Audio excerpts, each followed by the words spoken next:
Am I the jerk for only wanting a relationship with my grandson and not his half-sister? I lost my daughter to an accident 2 years ago. She was married, and they had my grandson together, who is now 8. Her husband met his current partner a year after my daughter died, and they welcomed a baby in May of this year. Ever since the birth of his daughter, her ex-husband has had an issue with us wanting time with just my grandson. He was upset when we didn't go to his and his partner's baby shower. He was upset that we bought nothing for his baby. We were taking care of my grandson while his partner was giving birth, and his son wasn't even allowed per the rules of the hospital. He still expected us to take it in turns to visit his child, who he called our newest grandchild. Him and my husband had a conversation about that title and the expectation that his new child was our grandchild.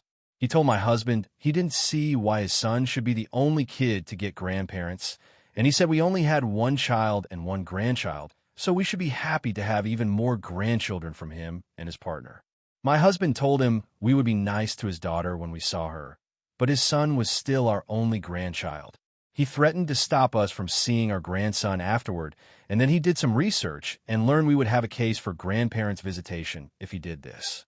So, he has been attempting to force his partner and daughter into our lives more regularly, in an attempt to force us to treat them like a daughter or daughter-in-law and granddaughter.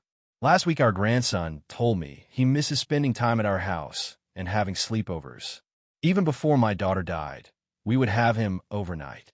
Now it's his father's whole family when we see him and attempts to make us focus only on his daughter. I asked his father to consider a sleepover for him soon, and he asked me why I wasn't making the offer for his daughter. I told him that his son is my grandson, and I care very much about maintaining a good relationship with him. He asked me if I only wanted a relationship with his son and not his daughter. I said yes. I told him that he needs to understand that his son is our daughter's, and she was our only child, and we already lost her.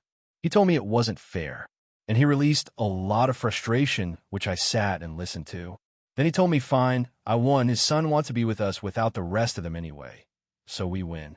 He then told me he hoped I could live with myself when his daughter and any future children felt like crap, because they weren't good enough in our eyes to be our grandchildren too.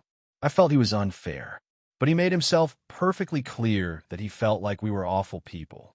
He did bring his son for a sleepover all weekend, which our grandson loved.